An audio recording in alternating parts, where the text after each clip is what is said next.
vivre sous la menace d'une catastrophe. Produit par Film Australia. L'Australie est un pays jeune, le plus urbanisé du monde. Sa population se compose de nombreuses nationalités qui sont unifiées par leur désir commun de jouir des biens matériels, de la prospérité, de la sécurité qu'offre la technologie du XXe siècle. Il n'y a jamais eu de guerre sur le sol australien. L'éloignement du pays le met à l'abri de la plupart des conflits du monde.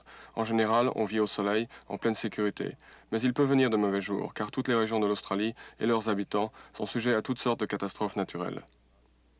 C'est dans le but de faire face à ces catastrophes à un niveau national qu'a été établie l'Organisation pour combattre les catastrophes naturelles, dont le quartier général se situe à Canberra, capitale du pays.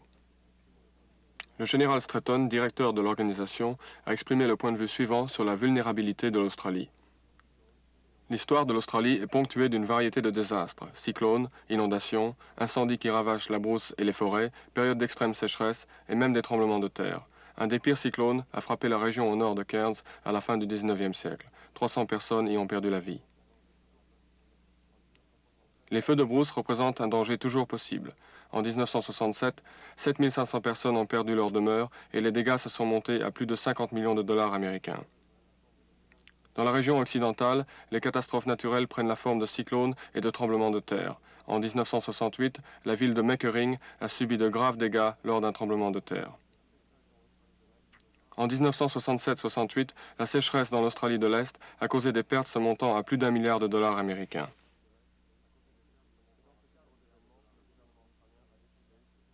C'est dans ce cadre d'événements que le gouvernement australien a décidé, en février 1974, de créer l'Organisation pour combattre les catastrophes naturelles. Elle a absorbé l'organisation existante pour la protection de la population et souligne maintenant les mesures à prendre contre les inondations et a décidé de commencer à opérer en novembre 1974.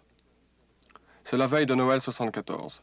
L'équipe de service vient de terminer sa garde. Elle avait suivi le progrès d'un cyclone nommé Tracy, qui était au large de la côte nord-ouest de l'Australie, au nord de Darwin. Darwin est une ville tropicale, située à 3000 km de Canberra. Sa population consiste d'environ 47 000 personnes, aborigènes, grecs, chinois et blancs australiens.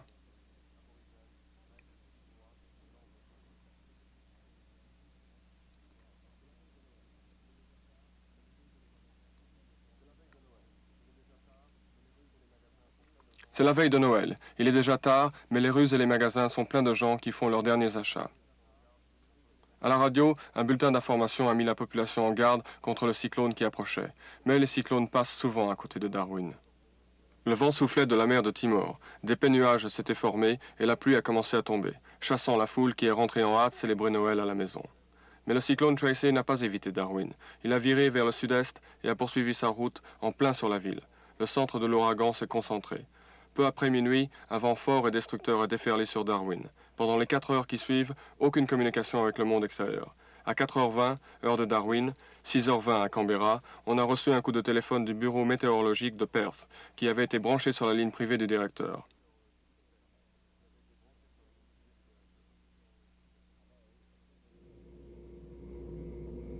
Hello, General Stretton speaking. I've just been contacted by the Perth Tropical Cyclone Warning Centre, and they tell me that Darwin has been struck by Cyclone Tracy.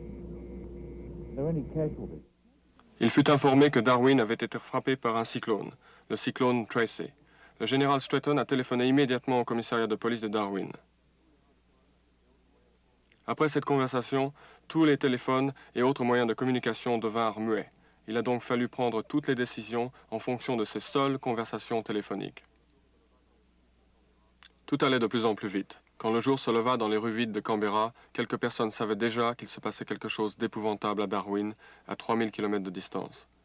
On a mis à l'œuvre l'Organisation pour combattre les catastrophes naturelles, on a informé les ministres, on a monté une opération à grande échelle avec la participation des forces armées et d'organismes civils, privés et commerciaux dans toutes les régions de l'Australie. La décision a été prise de laisser à la tête de l'organisation à Canberra le directeur adjoint, qui coordonnerait les demandes d'approvisionnement et d'aide, alors que le directeur, accompagné d'une équipe de secours médical, prendrait l'avion en direction de Darwin pour assumer le contrôle de la situation.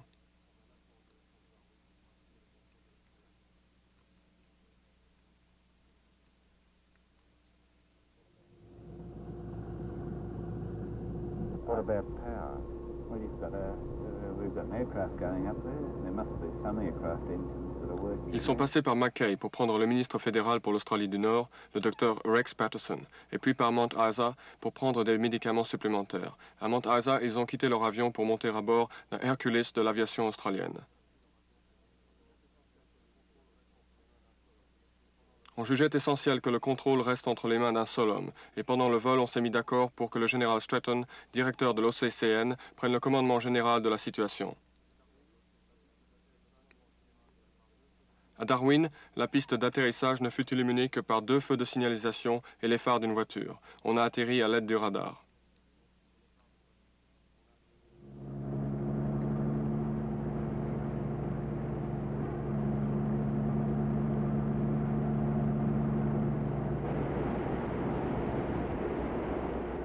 Le quartier général des services de secours fut établi au centre de Darwin, dans le commissariat de police. Certains agents de police étaient de service depuis 48 heures et étaient sans nouvelles de leur propre famille.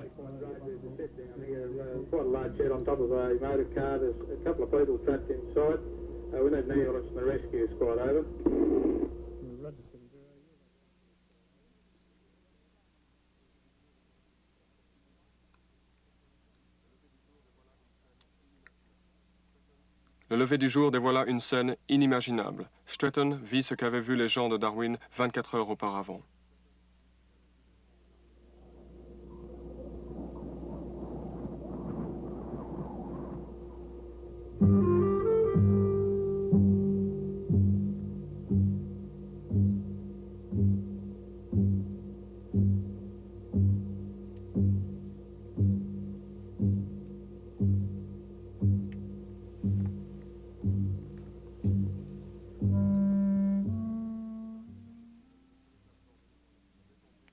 Il paraissait impossible que de ce métal tordu, ce béton brisé, ces voitures écrasées puissent émerger l'élément le plus fragile, le plus vulnérable de tous, l'être humain, et qu'il n'y ait qu'environ 50 morts et 15 disparus.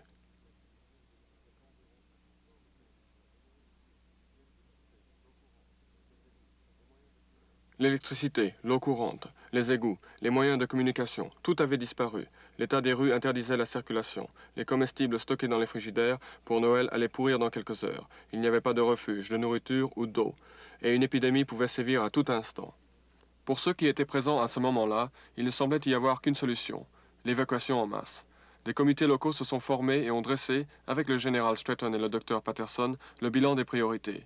Il semble ironique que juste quelques semaines auparavant, les services de secours de Darwin avaient discuté avec l'OCCN des mesures à prendre en cas de catastrophe.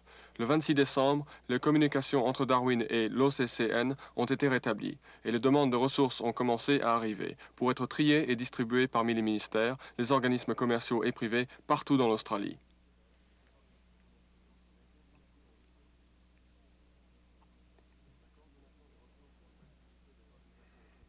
La coordination des ressources et des activités des organisations de sauvetage a produit des résultats impressionnants.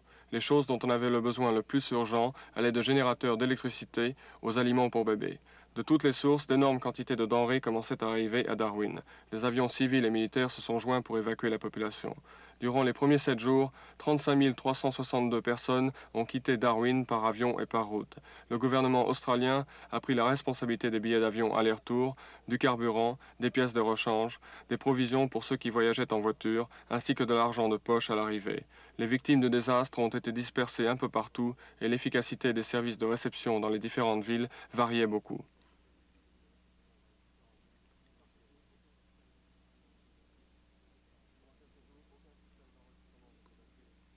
Pendant quelques jours, aucun système d'enregistrement des évacués au départ ni à l'arrivée ne fonctionnait. Cette lacune a donné lieu à des confusions quand les membres d'une famille essayaient de se retrouver. On a bien compris qu'il fallait remédier à ces défaillances par l'établissement d'un ordinateur qui donnerait les noms, les destinations et l'état physique des réfugiés. Les habitants de Darwin, habillés de couleurs gaies, style décontracté, donnaient presque l'impression d'une foule en fête. Seul leur visage les trahissait.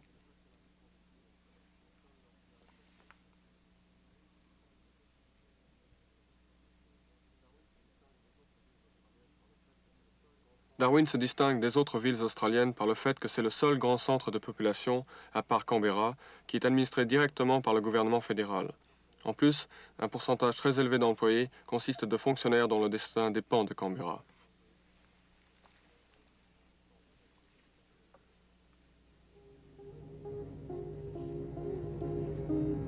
Un psychologue à l'hôpital de Darwin a fait le commentaire suivant. Il me semble que ce genre de réaction à une catastrophe reflète la nature de la communauté avant cet événement. Le problème ici a toujours été l'effort insuffisant qui a été fait pour permettre le développement du personnel local et des centres d'approvisionnement locaux. La bureaucratie et le contrôle extérieur ont toujours été excessifs. Une catastrophe de ce genre illustre plus qu'aucun autre phénomène social la qualité de la réaction du gouvernement envers les besoins des victimes.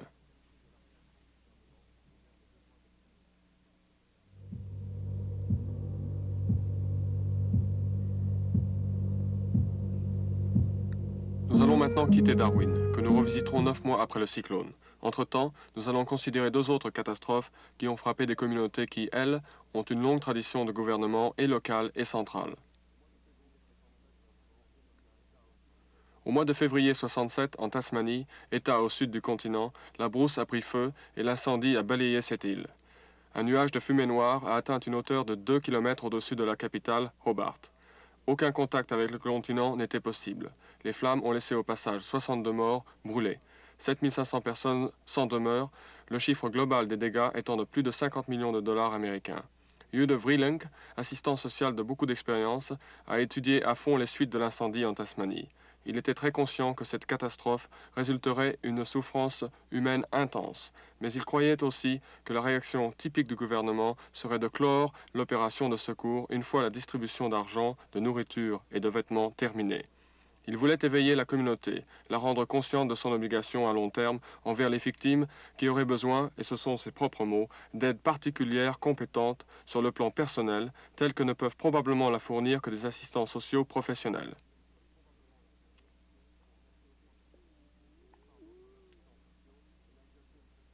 Aidé par d'autres assistants sociaux, il a exercé une pression intense sur les autorités gouvernementales jusqu'à ce qu'elles aient établi un centre de secours. Au bout de 10 jours, on avait déjà interviewé plus de 2000 victimes de la catastrophe. Dans son rapport, Hugh de Vreeling a écrit « Nous avons vu de nombreuses personnes qui sont arrivées éreintées et agressives parce qu'ils avaient le sentiment que les organisations et les autorités responsables de la distribution d'aide ne comprenaient pas leur situation et ni les circonstances désespérantes dans lesquelles elles se trouvaient.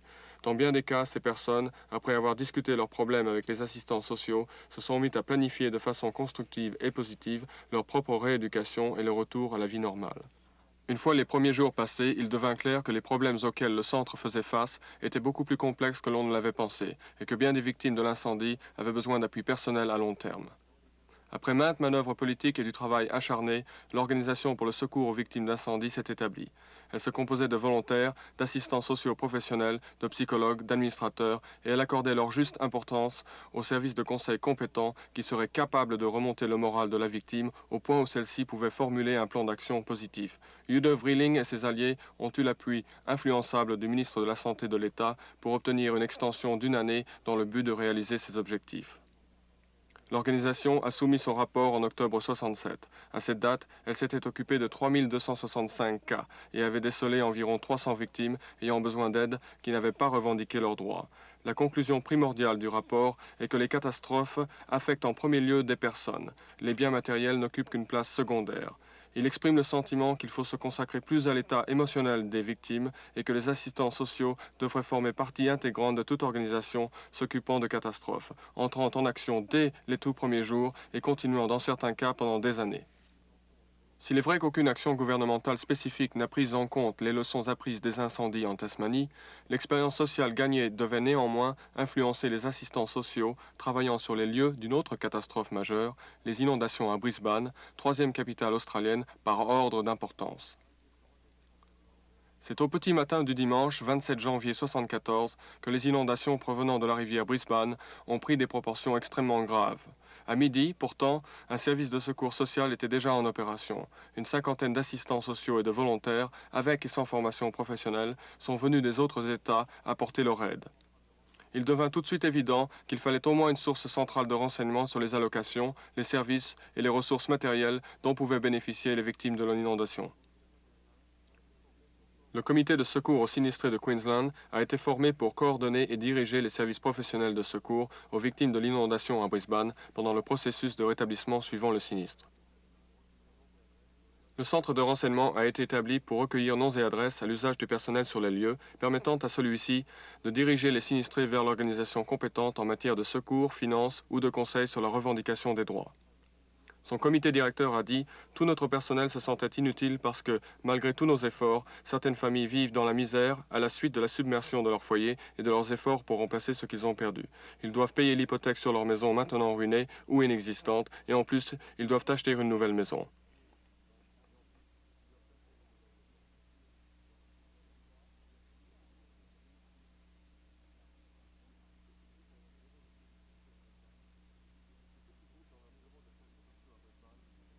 Ce petit groupe dans le bureau de services sociaux à Brisbane est tout ce qui reste du comité de secours aux sinistrés de Queensland, qui est en train de liquider son programme de secours aux victimes de l'inondation et aussi aux réfugiés de Darwin actuellement au Queensland. Des centaines de revendications non réglées seront transmises à d'autres assistants sociaux qui, eux, ne seront pas au courant de l'histoire et des besoins du sinistré et ne pourront s'en informer que par les dossiers qui leur seront remis. Bruce Buchanan, responsable de ce groupe, est un assistant social de grade supérieur. Il a énoncé brutalement les mesures à prendre pour aider les victimes de sinistres. La documentation dont on dispose, ainsi que le rapport sur l'incendie désastreux en Tasmanie de 1967, montre très clairement que l'état de choc peut subsister chez bien des victimes, même si elles ont reçu une aide appropriée, pendant 2 ans ou plus. Si cette aide ne leur est pas offerte, ou si elle est insuffisante, le choc peut s'étendre sur la vie entière, et continuer même durant la 2e ou 3e génération. L'expérience que l'on a acquise lors de l'incendie de Tasmanie et de l'inondation en Queensland nous indique à quel point il est important de reconnaître la nécessité des services de secours, surtout pendant la phase de récupération suivant la catastrophe.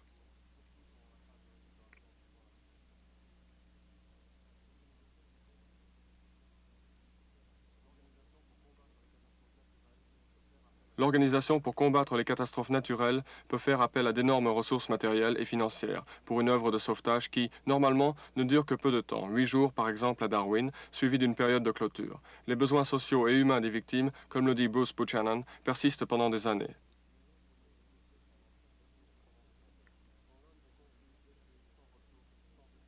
Quand l'homme est confus, blessé, sans ressources, sans espoir même, quand il est une âme perdue au cœur de la fourmilière urbaine, c'est presque un crime d'exiger de lui qu'il fasse le bilan de ses propres besoins, qu'il les présente dans la forme requise au guichet pendant les heures d'ouverture prescrites, qu'il vienne seul à bout de situations et de circonstances qui dépassent son expérience et ses capacités. Le 4 juillet 1975, le comité interdépartemental de l'État a reconnu officiellement que son travail est de faire partie de la structure globale de l'organisation pour combattre les catastrophes naturelles au niveau de l'État. À Darwin, les fleurs sont à nouveau épanouies, mais la population n'a pas pu se rétablir aussi rapidement. Après le cyclone Tracy, la commission de reconstruction de Darwin fut formée. Son objectif déclaré était d'assurer que, aussitôt qu'économiquement possible, la population de Darwin soit relogée d'une façon adéquate, avec tous les services communautaires nécessaires. Pour parer à la saison des pluies qui approchait, la commission a fait venir d'urgence des centaines de caravanes, a établi des logements provisoires et a accéléré la réparation des maisons et des bâtiments publics. Les experts ont eu beaucoup de difficultés à faire agréer leur planification à long terme, à cause du cadre institutionnel dans lequel travaille la commission.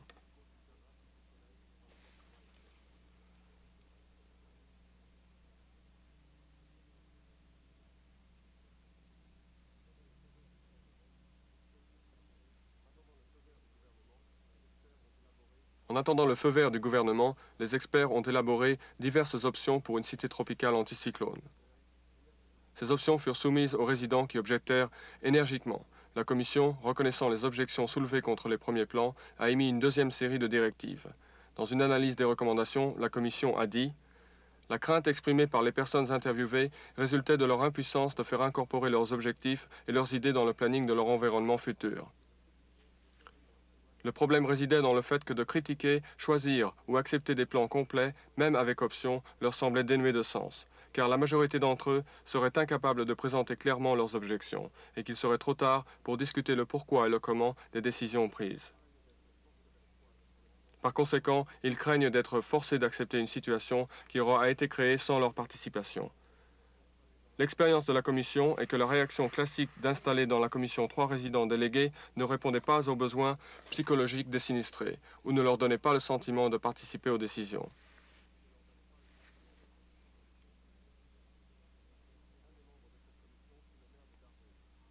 Un des membres de cette commission fut le maire de Darwin, Dr. Ella Stack.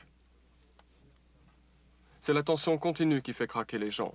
C'est ce qui se passe ici. Des gens qui fumaient 10 cigarettes par jour fument aujourd'hui 40 à 50 par jour. Il y a toujours des femmes qui prennent des aspirines. Maintenant, elles en prennent plus que d'habitude. Cela semble être le seul moyen de faire face à la réalité.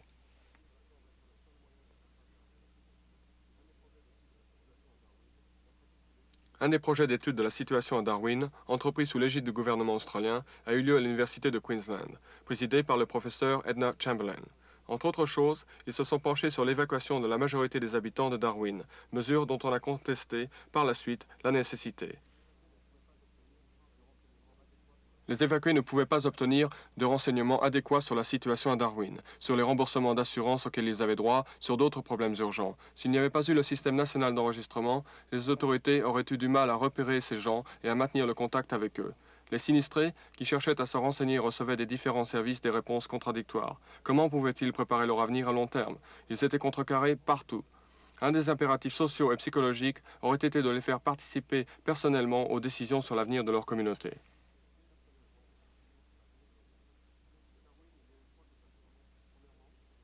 À Darwin, il y a eu 3 catastrophes. Premièrement, le cyclone qui a ravagé la ville. Deuxièmement, les effets de l'évacuation qui a dispersé les familles et la société. Troisièmement, les répercussions, le manque de dialogue entre les experts et les sinistrés pour le rétablissement, à court comme à long terme, de Darwin et ses habitants.